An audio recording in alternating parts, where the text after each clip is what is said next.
Hello दोस्तों, आज जो मैं आपको कहानी सुनाने जा रही हूँ ये कहानी है चुड़ैल के मेकअप की। तो चलिए दोस्तों देखते हैं चुड़ैल के मेकअप की कहानी। दिव्या एक खुद का ब्यूटी पार्लर खोलना चाहती थी।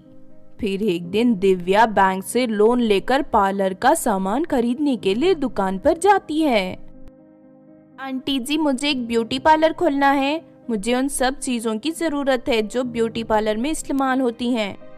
इतना कहकर दिव्या दुकान की मालकिन को सामान की लिस्ट पकड़ा देती है। तभी दिव्या अपना पर्स टेबल के ऊपर रखकर दुकान में घूम घूम कर सामान देखने लगती है। उस दुकान की मालकिन बहुत लालची थी। वो दिव्या का पर्स देखकर उसके मन में लालच आ जाता है और वो चुपके से पर्स में रखे सारे पैसे चुरा लेती है। फिर थोड़ी देर के बाद दिव्या ढेर सारा सामान पसंद कर लेती है। जी, मैंने ये सब पसंद किया है। चलिए जल्दी से आप मुझे पैकिंग करके दे दीजिए। इन सब सामान के तुम्हें 1 लाख रुपए देने होंगे। नहीं आंटी जी, मैं पैसे साथ लेकर आई हूँ।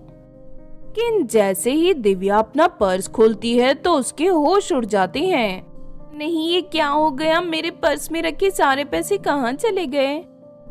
क्यों री लड़की, तेरे पास पैसे नहीं है तो यहाँ आकर तूने मेरा समय बर्बाद क्यों किया? चल भाग यहाँ से। नहीं आंटी जी, मैं सच कह रही हूँ। मेरे पर्स में 1.5 लाख रुपए थे। मैंने आज सुबह ही बैंक से लोन लिया था। लेकिन कविता उसकी एक नहीं सुनती और उसे धक्के देकर दुकान से बाहर भगा देती है। दिव्या दुखी होकर वहां से चली जाती है और एक पेड़ के नीचे बैठकर रोने लगती है। लेकिन तभी अचानक तेज तूफान आने लगता है और पास वाली पहाड़ी से एक बड़ा पत्थर लुढ़ककर दिव्या को कुचलकर चला जाता है, जिस वजह से दिव्या के मौके पर ही मौत हो जाती है। मरने के बाद दिव्या एक चुड़ैल बनकर इधर उधर भटकने लगती है।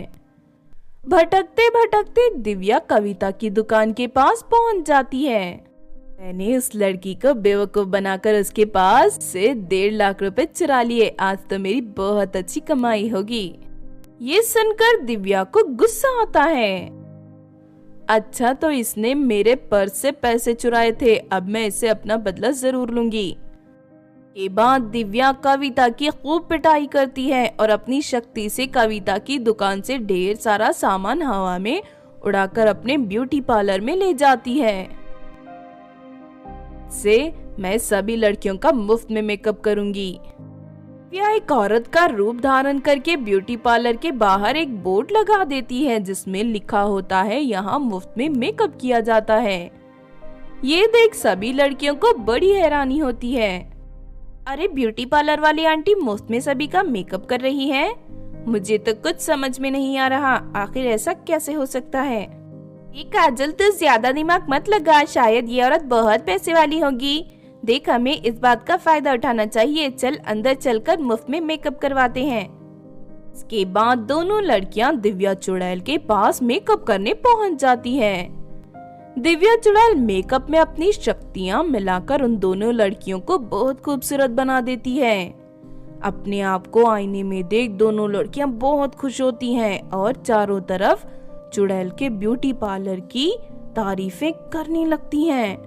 उसके बाद दिव्या चुड़ैल के पास रोज ढेर सारी लड़कियां मेकअप करने के लिए आने लगती हैं। धीरे धीरे दिव्या चुड़ैल सभी लड़कियों को खूबसूरत बना देती है। लेकिन फिर एक दिन पारुल नाम की लड़की दिव्या चुड़ैल को उसके असली रूप में देख लेती है। हे भगवान, ये औरत तो एक चुड़ैल निकली। ये मुफ्त में मेकअप का लालच देकर सभी लड़कियों को अपनी जाल में फंसा रही है। एक दिन ये सभी लड़कियों को जान से मार देगी। मैं अभी जाकर लोगों को इसकी असलियत बताऊंगी।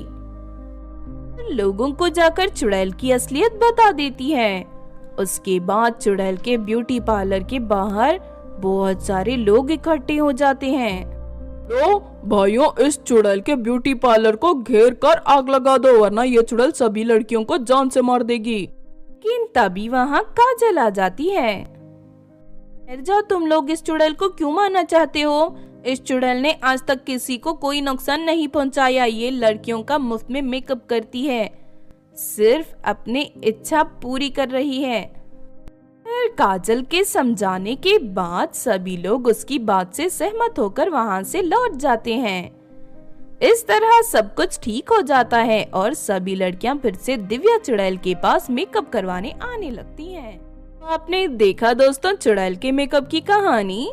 इस कहानी से हमें ये सीख मिलती है कि लोगों की भलाई के लिए अच्छी सोच के साथ किया गया कोई भी काम कभी बुरा नहीं होता। इसीलिए बिना सच्चाई जाने हमें कभी भी किसी के बारे में गलत राय नहीं बनानी चाहिए। अगर ये कहानी आपको अच्छी लगी हो तो जरूर लाइक करें और हमारे चैनल छोटू टीवी को सब्सक्राइब भी कर लें। और हाँ दोस्तों, हमें कमेंट करके जरूर बताना कि आपको कहानी कैसी लगी।